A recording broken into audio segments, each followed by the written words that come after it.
Assalamualaikum warahmatullahi wabarakatuh. Alhamdulillah alladzi anzalal Qur'an hudal linnasi wa bayyinatin minal huda wal furqan. Asyhadu an la ilaha illallah wa asyhadu anna Muhammadan abduhu wa rasuluh. Allahumma shalli ala nabiyyina Muhammadin wa ala alihi wa sahbihi wasallim. Jamaah yang dirahmati Allah Subhanahu wa ta'ala, di antara tanda-tanda kiamat adalah la yabqa minal qur'ani illa rasmuhu. Tidak ada lagi Al-Qur'an kecuali hanya tinggal tulisannya saja.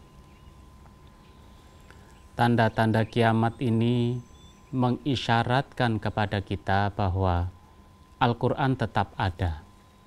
Wujud fisik Al-Quran itu tetap ada.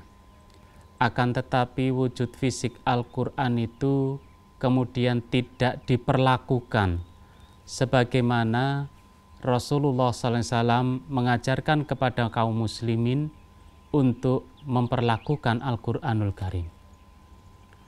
Rasulullah SAW pernah mengadu kepada Allah Subhanahu wa ta'ala, Ya Rabbi, inna qaumi ittakhadha hadzal Qur'ana mahjura. Ya Tuhan, ya Rabbi, sesungguhnya kaumku telah menjadikan Al-Qur'an ini sebagai sesuatu yang tidak dipedulikan lagi. Imam Ibnu Taimiyah kemudian menjelaskan, Man lam yaqra'ul Qur'an faqad hajarahu. Barang siapa yang tidak membaca Al-Qur'an, maka sesungguhnya dia tidak peduli kepada Al-Qur'anul Karim.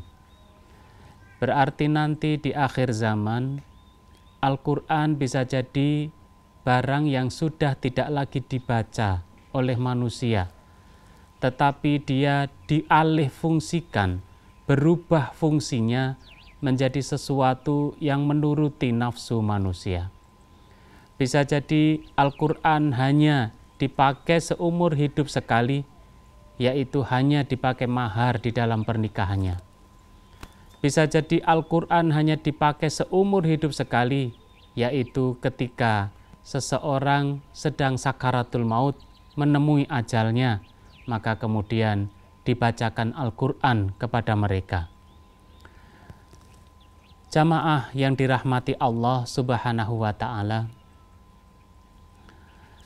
Rasulullah SAW mengingatkan supaya kita membaca Al-Quranul Karim, menghatamkannya, menyelesaikannya paling lambat 1 bulan.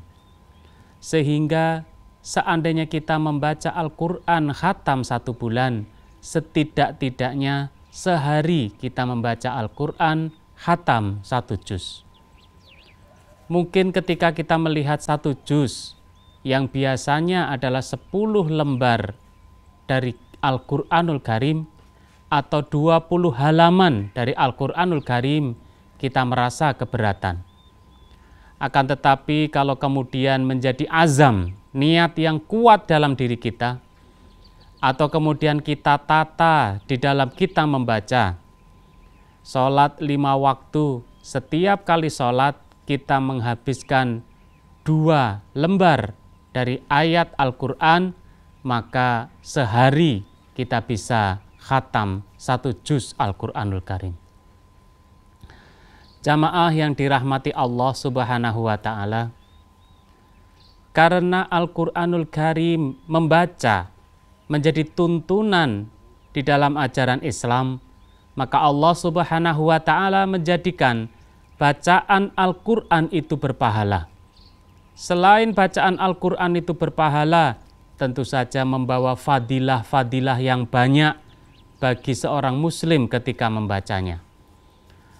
Ketika kita membaca 1 huruf, alif, lam, mim, alif 1 huruf, lam 1 huruf, mim 1 huruf, maka 10 kebaikan kali 3 kita akan mendapatkannya, yaitu 30 kebaikan.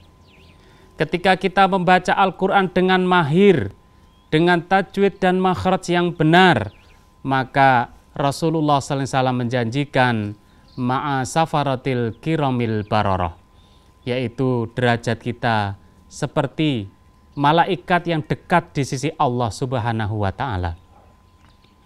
Ketika kita membaca Al-Quran berat dan lidah kita terasa keluh karena tidak biasa dengan huruf-huruf atau bahasa yang ada di dalam Al-Quranul Karim, maka Rasulullah SAW juga menjanjikan lahu ajrani, baginya 2 pahala. Karena dia susah membaca Al-Quran, tetapi dia masih mau untuk membaca Al-Quran, maka baginya mendapatkan 2 pahala. Jamaah yang dirahmati Allah Subhanahu wa Ta'ala, apakah interaksi dengan Al-Quran cukup dengan membacanya saja?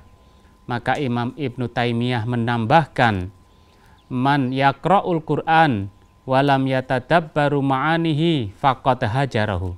Barang siapa yang sudah membaca Al-Quran tetapi tidak mengkaji maknanya, maka sesungguhnya dia juga telah tidak peduli kepada Al-Quran.